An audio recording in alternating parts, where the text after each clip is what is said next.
ਇਹੋ ਜਿਹਾ ਸਰੂਪ ਜਿਹਦੇ ਤੇ ਕਾਲ ਦਾ ਕੋਈ ਅਸਰ ਨਾ ਹੋਵੇ। ਆਪਾਂ ਜੋ ਅਸੂਰ ਸ੍ਰਿਸ਼ਟੀ ਹੈ ਨਾ, ਜਿਹੜੀ ਸਾਰੀ ਨਾ ਆਪਾਂ ਅੱਖਾਂ ਦੇ ਨਾਲ ਦੇਖਦੇ ਹਾਂ। ਪਹਿਲੀ ਗੱਲ ਤਾਂ ਜਿਹੜੀਆਂ ਸਾਡੀਆਂ ਅੱਖਾਂ ਨੇ, ਇਹ ਸਾਡੇ ਅਸੂਰ ਸਰੀਰ ਦੀਆਂ ਅੱਖਾਂ, ਇਹ ਵੀ ਸਿੱਧਾ ਰਹਿਣਾ ਨਹੀਂ।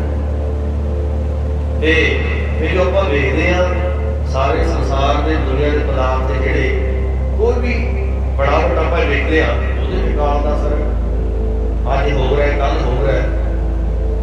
ਇੱਕ ਵੈਰੀ ਕਾਲ ਪੁਰਖ ਹੈ ਜਿਹੜਾ ਕਾਲ ਦੀ ਪਕੜ ਤੋਂ ਬਾਹਰ, ਇਸ ਕਰਕੇ ਉਹ ਸਾਧ ਹੋਣ ਕਰਕੇ ਜਿੱਥੇ ਉਹਦੀ ਗੱਲ ਚੱਲਦੀ ਹੈ ਉਹ ਸੱਤ ਦੀ ਸੰਗਤ ਬਣ ਜਾਂਦੀ ਹੈ। ਸਤ ਸੰਗਤ ਭਾਸ਼ਾ ਪਰਿਭਾਸ਼ਾ ਦਿੰਦੇ ਸੰਗਤ ਕਹਿੰਦੇ ਕਿ ਮਹਾਰਾਜ ਜੀ ਕਹਿੰਦੇ ਸਤ ਸੰਗਤ ਕੈਸੀ ਜਾਣੀ ਹੈ,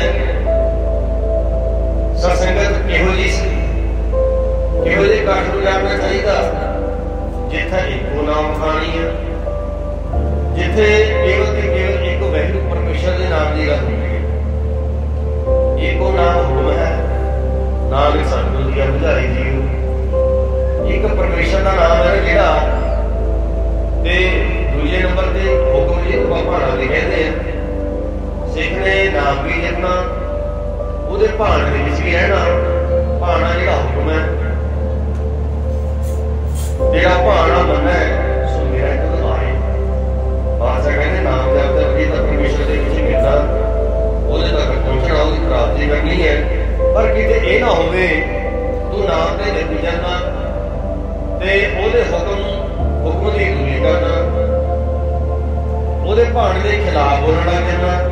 ਹੁਣ ਤਾਂ ਇਹਦੀ ਕਣਕਾਂ ਕੱਢਣ ਵਾਲੀਆਂ ਹੁਣ ਵੀ ਨਹੀਂ ਕੀ ਹੁੰਦਾ, ਗੱਲ ਵੱਖਰੀ, ਅਸੀਂ ਵੀ ਮੰਗਦੇ ਨਹੀਂ। ਤੇ ਜੋ ਸਰਵ ਸ਼ਕਤੀਮਾਨ ਵੈਗੁਰੂ ਕਾਰਪੁਰਖ ਹੈ, ਜੇ ਲਵਾਂਗੇ ਹੁਣ ਕਰ ਦਿੰਦਾ।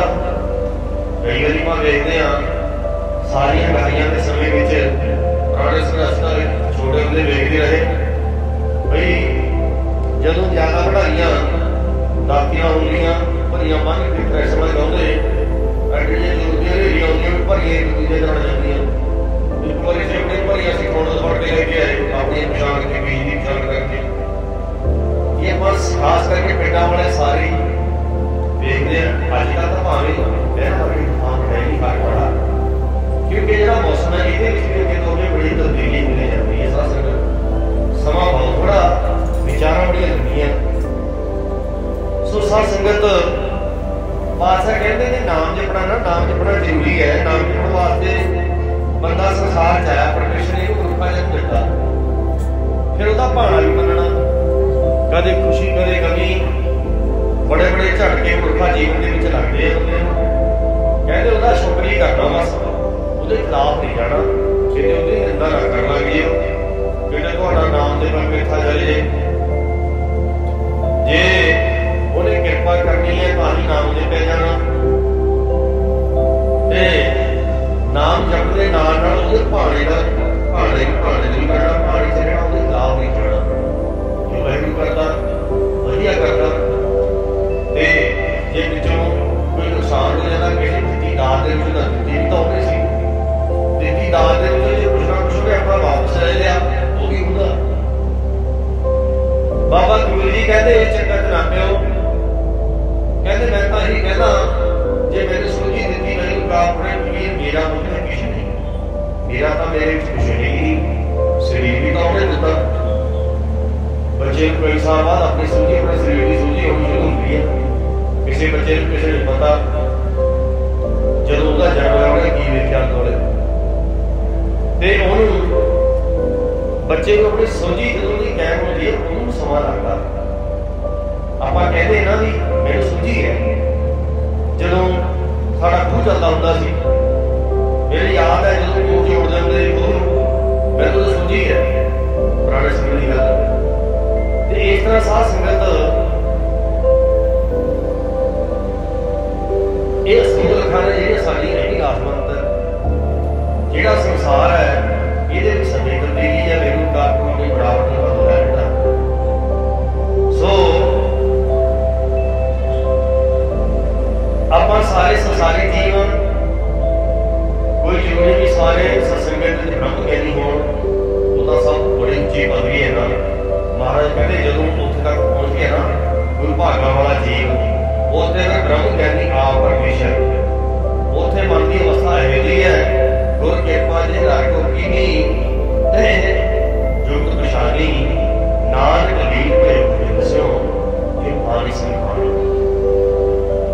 सिमरन जाप करते करते थले तो चले जीरो लैवल तो एक समा वो भी आ जाता, संभावना भी बढ़ जाती है जे कोई गुरमुख उस पासे चल पैदा सिक्खी वाले पासे। क्योंकि जो बच्चा स्कूल में दाखिल हो जाता ना ਉਹਦੀ कुछ ना कुछ संभावना बढ़ जाती भी हो सकता है कि ना करें एक खास सब्जेक्ट PhD करते संभावना बढ़ जाती है ਜਿਹੜਾ ਚੱਲੇ ਜਿਹੜਾ ਤੱਕ ਦਾਖਲ ਹੋਇਆ ਤੇ ਜੋ ਨਿਹਰਾ ਨਾਸਤਕ ਹੈ ਪਰਮੇਸ਼ਰ ਦੀ ਅਜੇ ਸੂਚੀ ਹੈ ਨਹੀਂ ਤੇ ਉਹਨੂੰ ਕੀ ਪਤਾ ਕਿ ਜਿਹੜਾ ਪਰਮੇਸ਼ਰ ਦਾ ਰਸਤਾ ਨਾ ਗੁਰਮੁਖਾਈ ਦਾ ਉਹ ਕਿਹੋ ਜਿਹਾ ਹੁੰਦਾ। ਜਿਹੜੇ ਗੁਰੂ ਚੱਲੇ ਹੋਏ ਉਹ ਜਾਣਦੇ ਆ। ਹੁਣ ਇੱਕ ਬੱਚਾ ਜਿਹੜਾ ਅਜੇ ਸਕੂਲ 'ਚ ਦਾਖਲ ਨਹੀਂ ਹੋਣ ਤੋਂ ਪਤਾ ਨਹੀਂ ਪੰਜਾਬੀ ਵਿਦਿਆ ਹੁੰਦੀ ਕੀ ਹੈ ਵਗੈਰਾ ਕਿਹਨਾਂ ਦਾ ਭਾਸ਼ਾ ਕੀ ਹੁੰਦੀ ਹੈ ਬੋਲੀ ਕੀ ਹੁੰਦੀ ਹੈ ਤੇ ਜਿਹੜੇ ਹੌਲੀ ਹੌਲੀ ਟੀਚਰ ਪੜ੍ਹਾਉਂਦੇ ਨੇ ਉਹੀ ਬੱਚਾ ਜੇ ਕੋਈ ਗਿਆਨ ਨਹੀਂ ਹੁੰਦਾ ਸੰਸਾਰੀ ਵਿਦਿਆ ਸਮਝਣੀ ਸ਼ੁਰੂ ਹੋ ਜਾਂਦੀ ਹੈ ਤੇ ਉਹਨਾਂ ਦੇ ਵਿੱਚੋਂ ਫਿਰ ਕੋਈ ਉਹ ਹੁੰਦੇ ਆ ਕੋਈ ਵਿਰਲੇ ਕਾਮੇ ਜਿਹੜੇ ਵੱਡੀਆਂ ਡਿਗਰੀਆਂ ਲੈ ਕੇ ਵੱਡੇ ਵੱਡੇ ਪ੍ਰੋਫੈਸਰ ਪ੍ਰਿੰਸੀਪਲ ਬਣ ਜਾਂਦੇ ਆ ਤੇ ਵੱਡੀਆਂ ਵੱਡੀਆਂ ਡਿਗਰੀਆਂ ਲੈ ਕੇ ਆਪ ਕਿਤਾਬਾਂ ਲਿਖਣ ਪੈਂਦੇ ਲਿਖਣ ਲੱਗ ਪੈਂਦੇ। ਇਸ ਤਰ੍ਹਾਂ ਹੀ ਸਤਸੰਗਤ ਹੈ ਜਿਹੜੀ ਬ੍ਰਹਮ ਵਿਦਿਆ ਦੀ ਕਲਾਸ ਹੈ ਜਦੋਂ ਸੰਗਤ ਵਿੱਚ ਆਉਂਦਾ ਉਹਨੂੰ ਕਿਉਂ ਸੂਝੀ ਪੈਣੀ ਸ਼ੁਰੂ ਹੁੰਦੀ ਹੈ ਉਸ ਅੱਗੇ ਤੋਂ ਅੱਗੇ ਰਹਿ ਦੇ ਵਿੱਚ ਪੂਰਾ ਹੁੰਦਾ ਜਾਂਦਾ ਨਿਤਨੇਮ ਕਰਦਾ ਤੇ ਉਹਦੇ ਜਿਹੜੀ ਮਨ ਦੀ ਅਵਸਥਾ ਨਾ ਤਬਦੀਲੀ ਆਏਗੀ ਉਹਦੇ ਵਿੱਚ ਬਦਲ ਜਾਂਦਾ ਹੌਲੀ ਹੌਲੀ ਕੋਈ ਬਦਲਦਾ ਰਹਿੰਦਾ। ਸੋ ਸਾਧ ਸੰਗਤ ਜੋ ਹੁਣ ਮੇਨ ਸਬਜੈਕਟ ਹੈ ਮੇਨ ਵਿਸ਼ਾ ਹੈ ਜਿਹੜਾ ਸਾਡਾ ਉਹ ਨਵੇਂ ਪ੍ਰਕਾਰ ਦੀ ਖੁਸ਼ੀ ਦਿੰਦੇ ਸਾਰਾ ਇਹ ਪ੍ਰੋਗਰਾਮ ਹੈ ਜਿਹੜਾ ਇਹ ਚੱਲ ਰਿਹਾ ਸਾਧ ਸੰਗਤ ਤੇ ਪਹਿਲੂ ਕਾਰ ਹੈ ਜਿਹੜਾ ਬਿਆਨ ਦਾ ਦਾਤਾ ਆਪਾਂ ਜੀਵਨ ਚ ਬਖਸ਼ਦਾ ਸਾਰੀਆਂ ਦਾਤਾਂ ਹੁੰਦੀਆਂ ਤਾਂ ਹੀ ਆਪਾਂ ਉਹਦਾ ਸ਼ੁਕਰਾਨਾ ਕਰਦੇ ਆਪਾਂ ਨਾਲ ਤਾਂ ਕੁਝ ਖੁਸ਼ੀ ਲੈ ਕੇ ਆਏ ਇੱਥੇ ਆ ਕੇ ਸਭ ਤੋਂ ਪਹਿਲਾਂ ਸਾਡੀ ਸਭ ਤੋਂ ਵੱਡੀ ਬਖਸ਼ ਸਾਨੂੰ ਵਹਿਰੂ ਕਾਰ ਨੇ ਮੁੱਖਾ ਜਨਮ ਦੀ ਦਾਤ ਦਿੱਤੀ ਹੈ।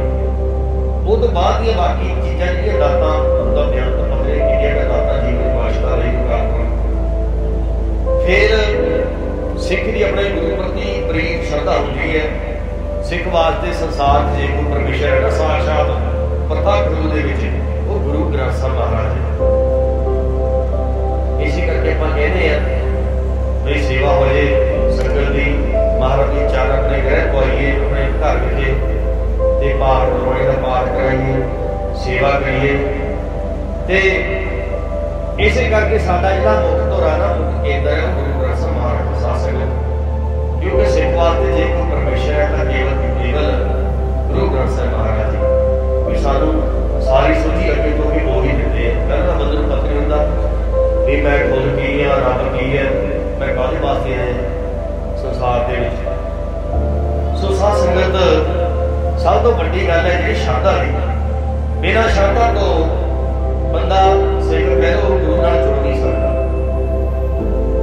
ਅੰਦਰ ਸ਼ਰਧਾ ਭਾਵਨਾ ਨਹੀਂ ਹੈ ਤੇ ਜਦੋਂ ਹੌਲੀ ਹੌਲੀ ਸਤਸੰਗ ਦੀ ਪ੍ਰਾਪਤੀ ਹੁੰਦੀ ਹੈ ਚੰਗੇ ਗੁਰਮੁਖਾਂ ਦੀ ਪ੍ਰਾਪਤੀ ਹੁੰਦੀ ਹੈ ਉਹਨਾਂ ਦੇ ਦੁਆਰਾ ਸੋਝੀ ਹੁੰਦੀ ਹੈ ਸ਼ਰਧਾ ਹੋ ਕੇ ਅੱਗੇ ਵਧਦੀ ਜਾਂਦੀ ਹੈ। ਸ਼ਰਧਾ ਜਾਂ ਪ੍ਰੀਤ ਕਹਿ ਲਓ ਪ੍ਰੇਮ ਪਾਉਣਾ ਆਪਣੇ ਗੁਰੂ ਗ੍ਰੰਥ ਸਾਹਿਬ ਮਹਾਰਾਜ ਦੇ ਨਾਲ ਇਹ ਤੋਂ ਫਿਰ ਸਤਿਗੁਰਾਂ ਦੀ ਜਿਹੜੀ ਮਾਤਾ ਹੈ ਨਾ ਉਹ ਸਿੱਖ ਦੇ ਵਿੱਚ ਆਉਣੀ ਸ਼ੁਰੂ ਹੋ ਜਾਂਦੀ ਹੈ। ਉਹੀ ਬੰਦਾ ਜਿਹੜਾ ਮਨਮਤ ਵਾਲਾ ਹੁੰਦਾ ਜਿਵੇਂ ਉਹਦਾ ਮਨ ਕਿਹੜਾ ਉਵੇਂ ਚੱਲਦਾ ਫਿਰ ਹੌਲੀ ਹੌਲੀ ਜਦੋਂ ਗੁਰਮੁਖ ਦਾ ਪ੍ਰਭਾਵ ਪੈਂਦਾ ਜਾਂਦਾ ਆਪਣੇ ਮਨ ਨੂੰ ਰੋਕਦਾ ਕਿ ਨਹੀਂ ਇੱਧਰ ਨਹੀਂ ਜਾਣਾ ਸਾਡੇ ਗੁਰੂ ਸਾਹਿਬ ਇੱਧਰ ਮਨਾ ਕਰਦੇ ਆ ਇਹਦੇ ਵਿੱਚ ਸਾਡਾ ਨੁਕਸਾਨ ਹੈ। ਜੋ ਸਤਿਗੁਰੂ ਸਾਨੂੰ ਕਹਿੰਦੇ ਆ ਗੁਰਬਾਣੀ ਦੇ ਵਿੱਚ ਅਸੀਂ ਉਵੇਂ ਜੇ ਚੱਲਾਂਗੇ ਤਾਂ ਉਹਦੇ ਨਾਲ ਸਾਡਾ ਫਾਇਦਾ ਹੋਵੇਗਾ ਸਾਡਾ ਭਲਾ ਹੋਵੇਗਾ। ਸੋ ਇਸ ਤਰ੍ਹਾਂ ਸਾਧ ਸੰਗਤ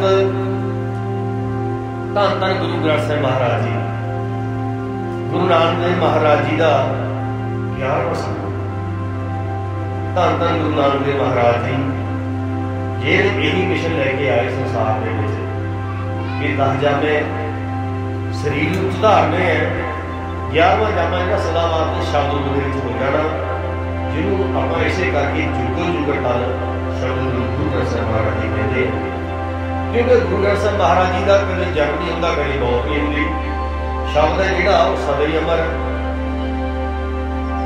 शब्द सदा रहने वाला है।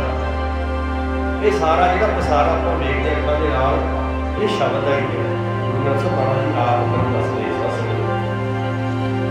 सो इस तरह गुरु ग्रंथ साहिब महाराज दे विच जदों गुरु नानक देव महाराज जी ने अपने 5वें सरूप के सब तो पहला गुरु ग्रंथ साहिब की रचना की, गुरबाणी लिखाई, गुरुद्वारा रामसर साहिब लिखे, अमृतसर साहिब लिखे, भाई गुरदास जी को लिखा के लाया।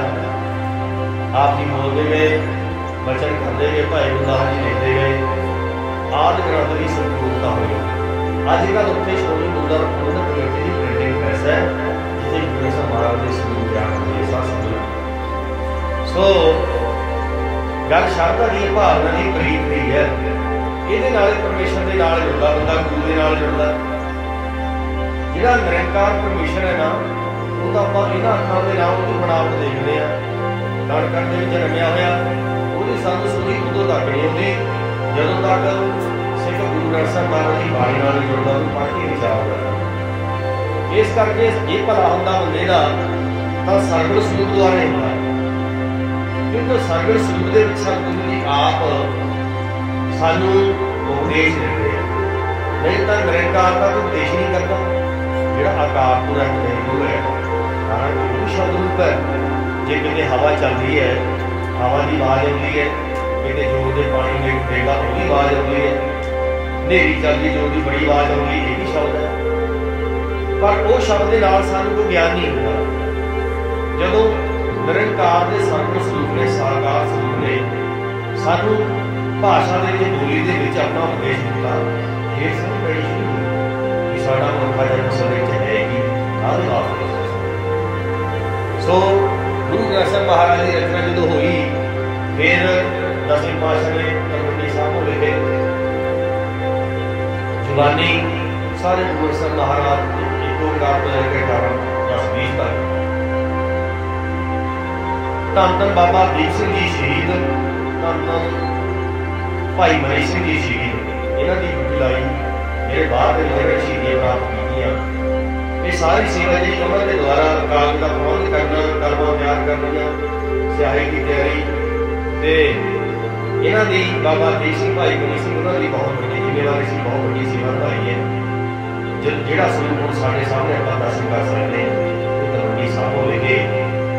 सब तो पहले गुरु साहिब महाराज जी ने सारी बाणी जी जुबानी लिखाई। अज तक दुनिया के कोई पीर कोई नंबर एडा कोई रहबर नहीं होया जिन्हें एडा बड़ा एक ग्रंथ जो जुबानी लिखाया हो। ये मिसाल मिली समा इतना है कि लगे विचार समाप्ति जल्दी करनी है।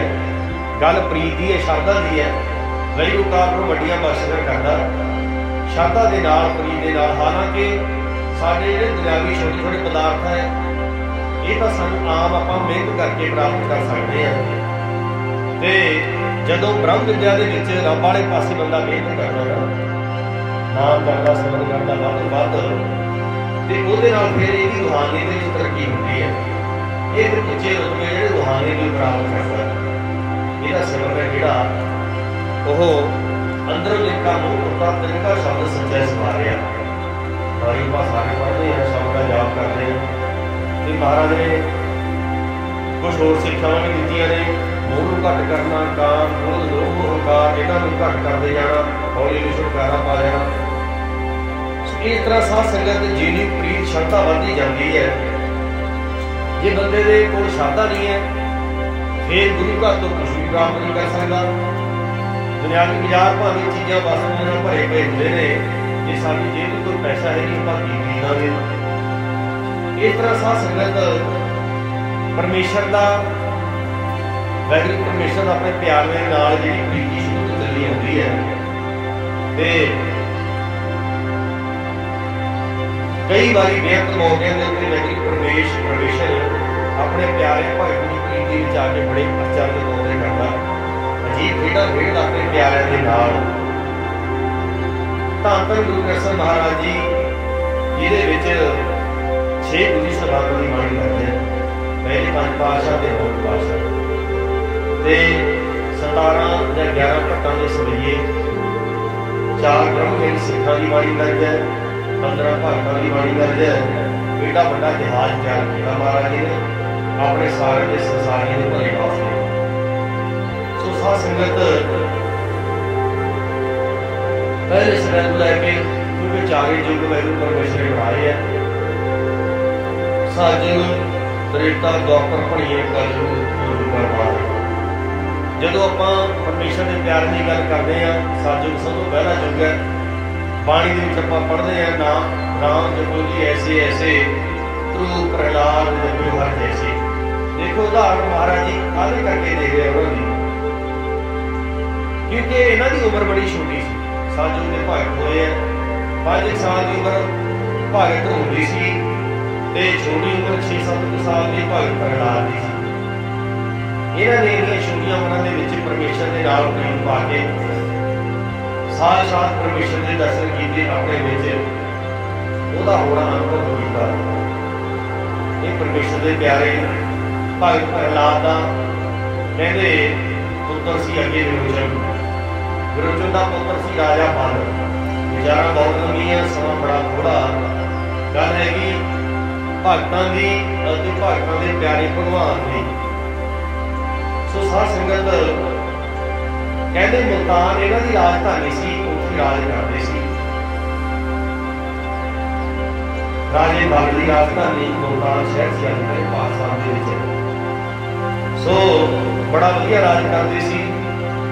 कहते ने वो पुराने राजे से जो पहले युग में बड़े प्रभावशाली राजा बाबू बड़ा प्रभावशाली राजा सी। अश्वमेध जग करा रहा सी, बहुत बड़िया धुम्मां पईयां, बड़े प्रजा ने बड़ी चर्चा हुई। राजा बल बड़ा श्रद्धालु, बड़ा गुरमुख राजा, प्रभावशाली राजा, बड़े यज्ञ कर रहे हैं, क्योंकि उन्होंने उत्ते खर्चा बहुत आ जाता। छोटा बड़ा बंदा तो करा ही नहीं सकता, एडे एडे बड़े अश्वमेध जग भी होंगे। अश्वमेध जग ਜਿਹੜੇ ਹੋਇਆ ਕਰਦੇ ਨਾ, ਸਮਾਂ ਤਾਂ ਹੈ ਇਹਦਾ ਹੈ ਨਹੀਂ, ਵਿਚਾਰਾ ਬਹੁਤ ਜ਼ਰੂਰੀ ਹੈ। ਅਸਲ ਦਾ ਸ਼ਬਦ ਹੀ ਅਰਥ ਹੈ ਜਿਹੜਾ ਘੋੜਾ ਆਰਾ ਸੱਸਾ ਦੇ ਪੈਰ ਦੇ ਛੱਡਾ ਹੋਦਾ ਬਾਬਾ। ਮੇਦ ਦਾ ਅਰਥ ਹੈ ਮਾਰਨਾ। ਉਹਨਾਂ ਸਮੇਂ ਦੀ ਰੀਤ ਹੈ ਹਿੰਦੂ ਮਤ ਦੀ, ਪਰ ਸਾਡੇ ਦੇ ਮਹਾਰਾਜ ਨੇ ਕਿੰਨੀ ਕਿਰਪਾ ਕੀਤੀ। ਗੁਰੂ ਨਾਨਕ ਦੇਵ ਮਹਾਰਾਜ ਜੀ ਨਵਾਂ ਧਰਮ ਲੈ ਕੇ ਆਏ, ਸਿੱਖ ਧਰਮ। ਆਪਾਂ ਸਿੱਖ ਧਰਮ ਆਪਣੇ ਆਪ ਨੂੰ ਸਿੱਖ ਕਹਾਉਂਦੇ ਹਾਂ। ਦੇਖੋ ਪਹਿਲੇ ਯੁੱਗਾਂ ਦੇ ਵਿੱਚ ਇਹ ਕਰਮ ਉਹਨਾਂ ਸਮਿਆਂ ਦੇ ਵਿੱਚ ਸਮੇਂ ਦੇ ਮੁਤਾਬਕ ਚੱਲਦੇ ਸੀ। ਅਸ਼ਵਮੇਧ ਕਹਿੰਦੇ ਕੋਈ ਰਾਜਾ ਨਾ ਆਪਣੀ ਹੁਕਮ ਨੂੰ ਸੁਣਨ ਵਾਸਤੇ ਕਿ ਚਿੱਟੇ ਰੰਗ ਦਾ ਘੋੜਾ ਛੱਡਿਆ ਕਰਦਾ।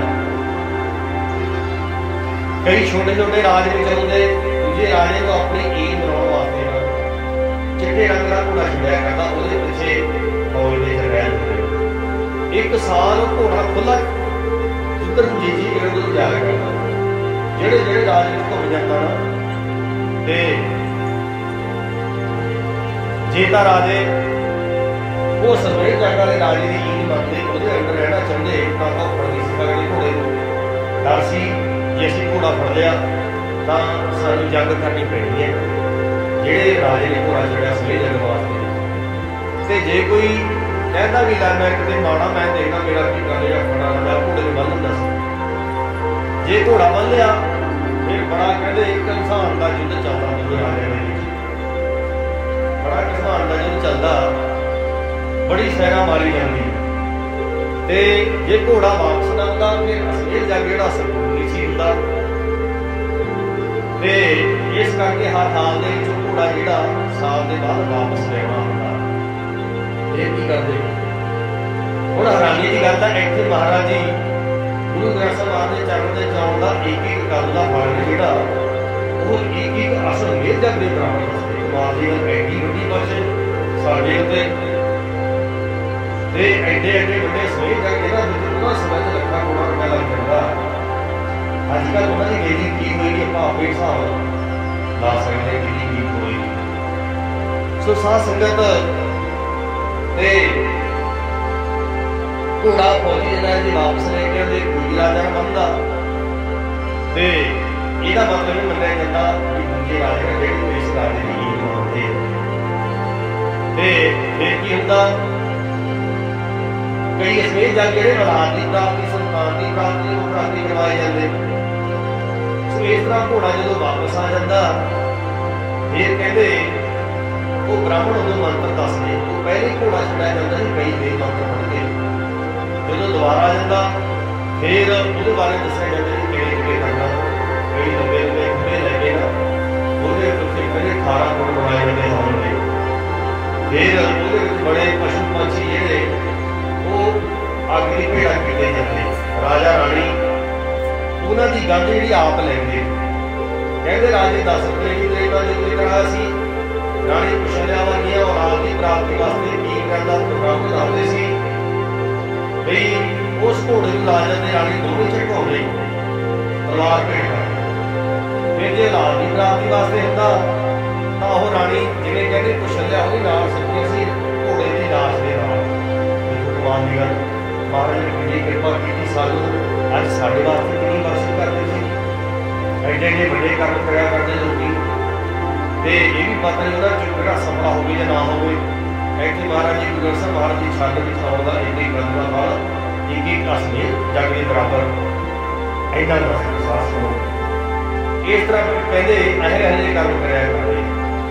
हम साध संगत इधर राजा बल बड़े जग करा रहा सी, बड़ी चर्चा हुई यदी।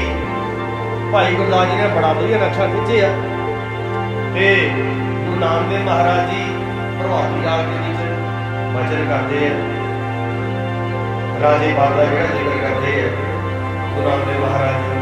हम होया की सी, भाई गुरदास जी कहते बल राजा कर अपने अंदर बैठा जागर करा है। अंदर बैठा भाव अपनी रात करी अपनी रात लहना दे। बल राजा कर अपने अंदर बैठा जागर करा है, बावन रूपी आया 4 वजे को पास करता है। इन्ना जो दान पुण्य हो गया, ये अंदर हौमा पैदा हो गई। हौमा वैगुरु काल भौली नहीं है। हम एक पासे बीजली है राजा बाल धर्म राजा, आप सारे जो धर्म कर्म करिए कोई ज़्यादा साढ़े साल हौमा बन जाती है। यदा मतलब ये भी नहीं है भी गुरु के सिख के कोई दुश्मनी बननी नहीं। सतगुरु जी आप कृपा करते उतों ही आप बनाते हौमे को दूर कर देते हैं। और परमेश्वर ने सोचा वो राजा बनता अपने आप ही रब बन के रह गया। जे दान पुण्य करता मेरी कृपा हो अपने आप को बड़ा समझ लग गई, मैं तो काफी बड़ा। कहते की किया परमेश्वर ने एक मंदरे तत्त के ब्राह्मण का रूप धार लिया। बाप को कहते बापा बौना कहते छोटा जहा बंदा हो कोई। भाई गुरदास जी कहते बल राजा घर अपने अंदर बैठा जग करा दे, बाप रूपी आया 4 वेद पास हो गए। वो 4 वेद वैगुरु काल तो वास्ते बड़ी बड़ी गल है। जो वो रचे हुए हुक्म के सारे 4 वेद ब्रह्मे के लिए जे ब्रह्मा ने वेदा की रचना की काल के हुक्म की है वो ज्ञान के नाल। हुण जो 4 वेदा का पाठ कहते गुरु वाली समाज का मंदरे करते ब्राह्मण ने कहते बाप रूपी आया 4 वेद मुख पाठ समाया। राजे ने सद्या, राजे ने खबर मिली राजे वाल नूं कहते जी तुहाडे राज दरबार की गुरु जी अगे एक मंदर जे करदा ब्राह्मण है जी, कमाल की गल है। एडा वड्डा विद्वान, एडा वड्डा विद्वान 4 वेद जनानी पाठ समाते पाठ। राजा वाल बड़ा खुश होया नहीं। राजा बाल कहते एडा विद्वान ब्राह्मण भला साढ़े मेरे राज दरबार खाली चले जे हो नहीं सकता, वो की दक्षिणा देनी बुलाओ। अंदर सरकार ने बुलाया तो बाबू जी अंदर गए। अकाल पुरख कहते बाबू जी आया 4 बजे पाठ सुना है। राजे अंदर सज्जा मानव स्वामी पंडित जी उसका बहुत बड़े विद्वान है, दसो थोड़ी पीछा दान करिए तो दक्षिणा देनी है।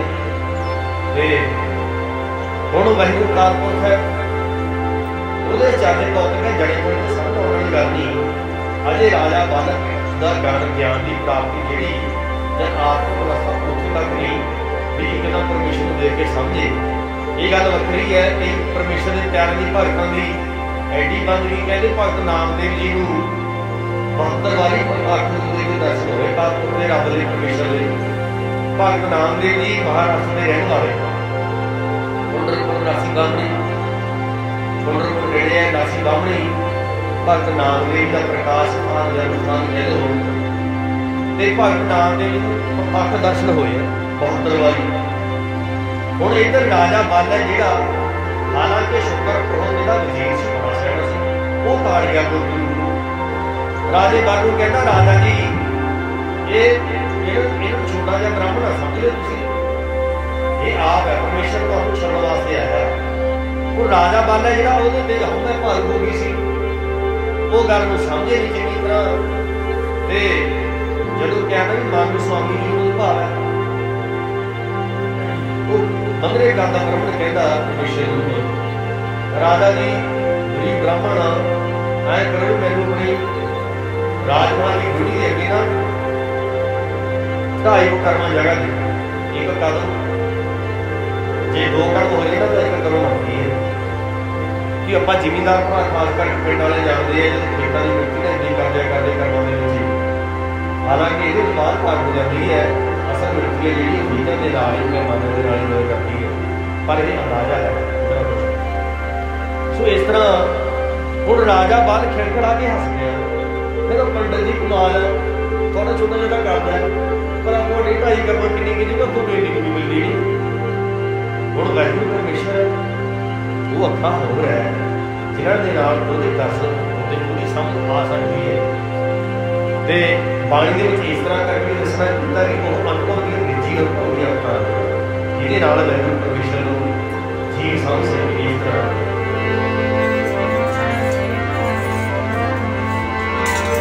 अखियां हो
मुगल भी कहते हैं ये मुगल है ना जेडे इतने बाणी के मंगोल ने ये मंगोलिया के जो रहने वाले उतों के वासी है उधरों इधर आते रहे धारण बन के ये लड़ाके बड़े सी ते इधर आके लुटमार करके लैके आते हिंदुस्तान कि कितनी बारी लुटिया फिर कितना समा कितनी सदियों का राज रहा मुगलों ने इधर ते मंगोलिया के रहने वाले हुण भगत नामदेव जी परख करने वास्ते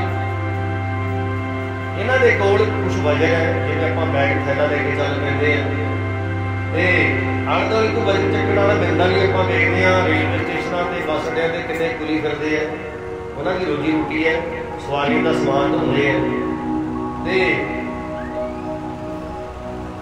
इन्हें की देखा कि आले दुआले कोई समान किहनूं समान चुकाइए हुण खेड दिखाउणी सी जी समान उहदा की चुकाउणा सी।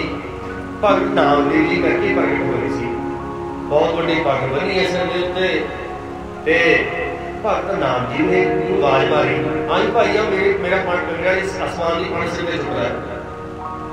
भगत नामदेव जी इन्हां दी कमाई बड़ी सी, देख के दर्शन करके समझ गए, बड़े खुश होए। कहते हल्ले यारा खुश हो गई। कहते अपनी खुशी की खबर सुन के भला हे सज्जन है मित्र कहाँ तो खुश होंदे हो, मैं समझ गया तुहानू। हल्ले यारा खुशखबरी, बल बल जाओ मैं तेरे कुर्बान करना। मुगल का रूप धारिया सी परमेश्वर ने, कहते मैं कुर्बान जाना तेन भगत नामदेव जी समझ गए। ये राजा बागे सी, सियाणे भी सी। कहते बल बल जाओ मैं तेरे तो कुर्बान होगा। की तेरी बिगाड़ी आ जी तेरी बिगाड़ है ना, तुम मैं कहते वैन चेको ये तो मैं चंगी लगती है। आले तेरा नाम, आले का अर्थ बड़ा, तेरा नाम तो बड़ा है, तेरा नाम बहुत बड़ा। आ जी तेरी बिगाड़ है तुम चंगी लगती है। कहते देखी तेरी बिगाड़ी आले तेरा नाम।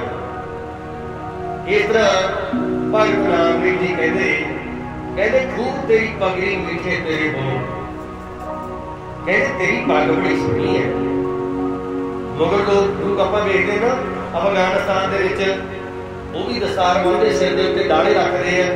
ते कई सिखा के भी जन्म होए, अमरीका के जो लगेंदा जो सी, क्योंकि देखने बाद उन्होंने समझा भी शायद ये सिख है ना जेडे ये वही तालिबानी है। कई मौतां भी हुई भुलेखे के नाल, गोरिया ने समझा भी शायद ये सिख है ना जेडे वो तालिबानी है। जो इन्होंने दिनों के लदेख का रौला सी। इस तरह साध संगत भगत नामदेव जी कहते अंदरों खुश हो रहे हैं। कहते भाई काल कोई है, इन्होंने किहो जिहा भेष बनाया। कहते किरी सूह पा के सिर के उत्ते बहुत मिठे बोल बोलते तुसीं। हालांकि वो मुगल गाना करता सी, पर करनी सी भगत नामदेव जी के दर्शन देने सी उन्होंने। भगत नामदेव जी कहते नहीं तू कोई मुगल नहीं है, तू ना मेरा प्यारा खरीदा है। अकाल पुरख वाहिगुरू इस तरह करके लगे गए। सोनी पगड़ी ते मिठे बोल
द्वारका नगरी मंगोल का की द्वारका नगरी काहे के मंगोल इस तरह करके कहते हैं कम की मंगोल दा कृष्ण दी नगरी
कृष्ण जी दे भगत सी भगत नामदेव जी सांवले बाबा सांवले कृष्ण जी कहते तू तो असमत गजपत तू तो असमत कहते घोड़े का मालक कहते हैं घोड़े का बड़े कीमती घोड़े होंगे उदों गरीब बंदा घोड़ा खरीद नहीं सकता कहते तू तो सारे दस के मालक तू गुलाब है असमत गजपत कहते ने हाथियों का मालक है नरैन नरेंद्र मुल्खां का राजा तू ब्रह्मा तू मेरा सारा खुशी है आस्पद आस्पद गजपत नरैन नरेंद्र नामे के स्वामी मीर मुकंद तू दा नामे का स्वामी है ना जेड़ा मीर मुकंद तू दा मुक्ति दाता मुक्ति देने वाला मेरा परमेश्वर है। इधर राजा बल जो खिड़खड़ा के हस पिया ते कहते लो जी तुहाडी ढाई कर्मा जिहड़ा किन्नी हो सकदी जिथों जी कर्मा मिल लो ये बौना ब्राह्मण बाहर निकलिया राज मेहना तो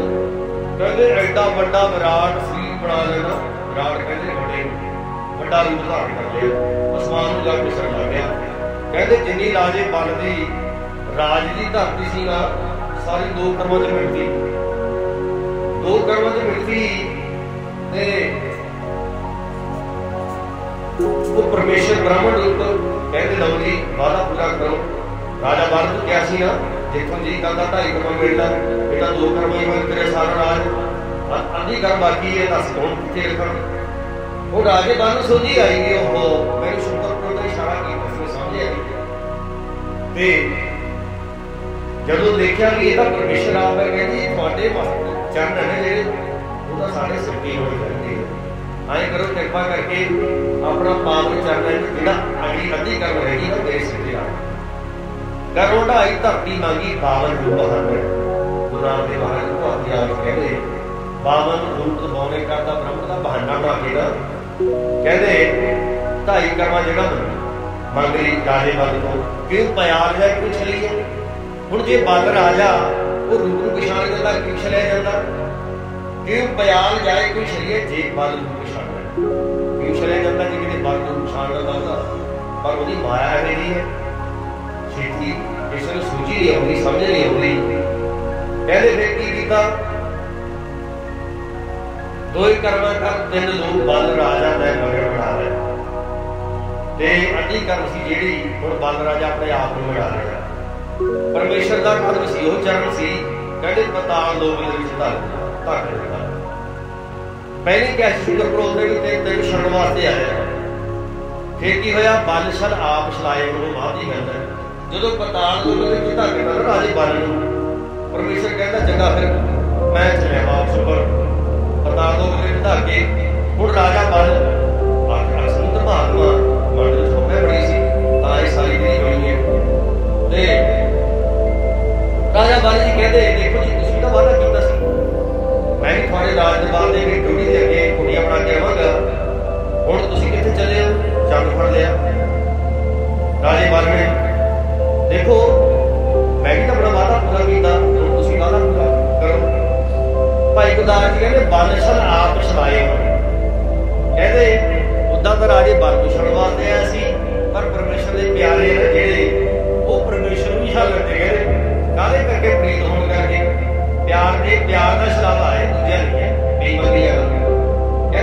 सलाप सलाए होन होए दयाल मिले करता है दयालु होकर तुम बड़े करते हैं कहते बल सलाप सलाए होए दयाल मिले करता है कितना राज प्रताप होए अधीन महासुख है अपने प्यारे दे अधीन होके महासुख पा रहा है कहते प्रताप लोग सुन के इस तरह दसना किया भी परमेश्वर के प्यारे है जेडे उन्हों का रिश्ता ही है या परमेश्वर के नाल भगवान के नाल क्योंकि ਉਹਦੇ ਚਰਨ ਉਹਦਾ ਨਾਮ ਸਦੇ ਭਗਤਾਂ ਦੇ ਹਿਰਦੇ ਵਿੱਚ ਵਸਦਾ ਰਹੇਗਾ ਜੇ ਕਿਸੇ ਨੇ ਵਸ ਕੀਤਾ ਪਰਮੇਸ਼ਰ ਨੂੰ ਕਿਸੇ ਦੇ ਵਸ ਉਹਦੇ ਹੋਣਾ ਨਹੀਂ ਜੇ ਕਿਸੇ ਨੇ ਵਸ ਕੀਤਾ ਤਾਂ ਕੇਵਲ ਤੇ ਕੇਵਲ ਉਹਦੇ ਭਗਤਾਂ ਹੀ ਇਸ ਤਰ੍ਹਾਂ ਕਰਕੇ ਬਾਣੀ ਵਸਦਾ ਕੀਤਾ ਰੱਬ ਵਸ ਭਗਤਾਂ ਨੇ ਕੀਤਾ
सेवक बन के देखो ये है भगत भगवान परमेश्वर के उस प्यार का आपसी रिश्ता साथ संगत बाणी के पातशाह दसदे कहते नानक आवे बस बहुत घिनावड़े घिनावड़े कहते घिरना करने नाल तां कोई जीव जंतु बस नहीं आउंदा रब दा किरिया ना तू आवे बस बहुत घिनावड़े ना तू आवे बस बेघावड़े बेटा का बहुत मार करने नाल भी कहते तू बस नहीं आउंदा किसे दे ना तू आवे बस धरती ढाई है हाँ हाँ घूमिया वो बस नहीं आता ना तू आवे बस तीर्थ नहाई है तीर्थां से नहाता भी बस नहीं आता जिन्ना मर्जी नहा लो ते वीर गंगा तीर जो घर है पी है नैनो नीर बिना भगत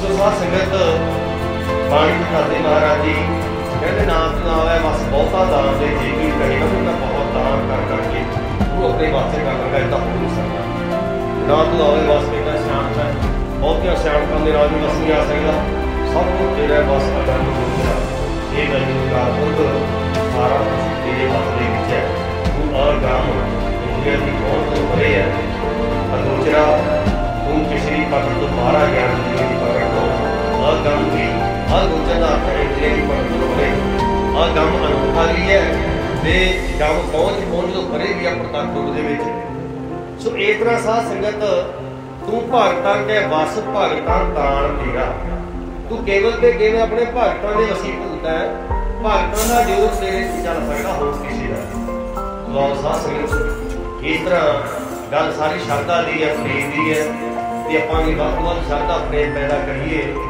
ते जिवें दसवें पातशाह बचन करदे हैं कहंदे जिन प्रेम कीओ तिनु प्रभाई सो ये सारियां दातां वैगुरू परमेश्वर दियां ने सानू सोहणे मंदिर मकान बख्शदा पाउण वास्ते वधिया कपड़े भी दिंदा ते खाण वास्ते वधिया रोटी भी दिंदा केवल साडा नहीं सारे जीव जंतु जिन्हें करोड़ां ब्रह्मंडां नूं पैदा कीते कोट ब्रह्मंड नूं ठाकुर स्वामी सर्व दी अंतरा एडा वड्डा दाता ते ना एक दिल भर भी कोई दात से नहीं है तो दाता वड्डा दाता एक ही है दंदा दाता एक है सब को देनहार देदे तो ना हवई अगणत बड़े भंडार जो दाता दंदा फिर बेगणित बेअंत एंडलेस ते काउंटलेस गिनती तो बारी दाता बेगणित अनगिनत दाता बसे करता यदि गिनती नहीं है एडे बड़े एहसान सारे सारे दे है वो सब याद रखिए ते वो तां होना कि सब तो पहला ਆਪਾਂ ਆਪਣੇ ਗੁਰੂ ਗ੍ਰੰਥ ਸਾਹਿਬ ਨਾਲ ਜੁੜ ਕੇ ਖੰਡੀ ਪੜਦਾ ਪਰ ਸ਼ਾਂਤੀ ਸਿੱਖੀ ਕਮਾਵਾਂਗੇ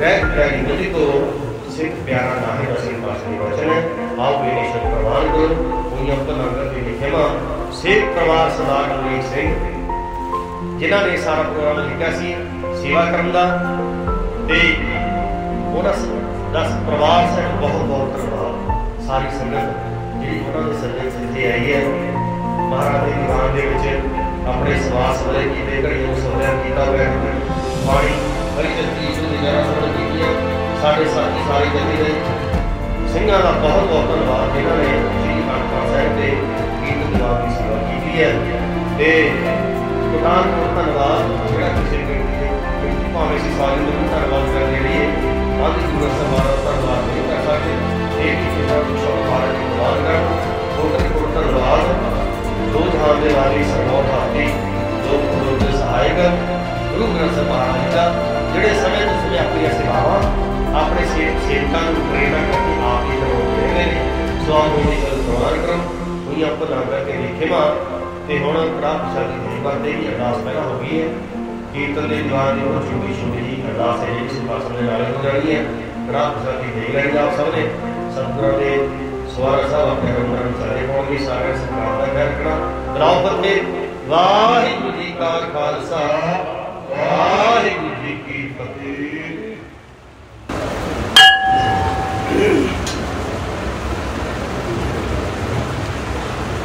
वाहिगुरू जी का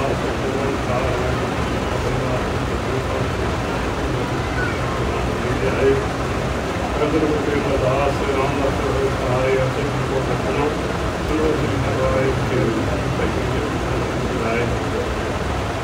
गुरु महाराज दसवीं तमाम ज्यादा भाई सहाय पातशाह सब दिन होना सहाय दसा सात सभी की जो अकाल गुरु ग्रंथ साहिब जी के ध्यान करके खालसा जी बोलना श्री वाहिगुरू मनोनिया दे मान गुरु जी नाम दुकान साधन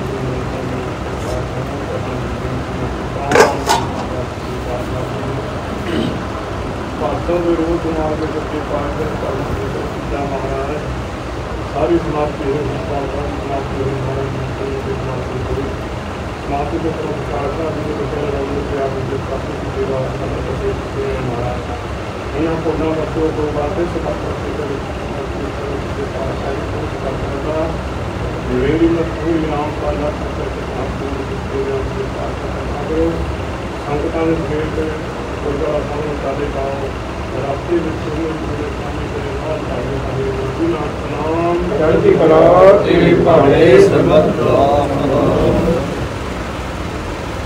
वाहिगुरू जी का खालसा वाहिगुरू जी की फतेह। सतਿ ਸ੍ਰੀ ਅਕਾਲ।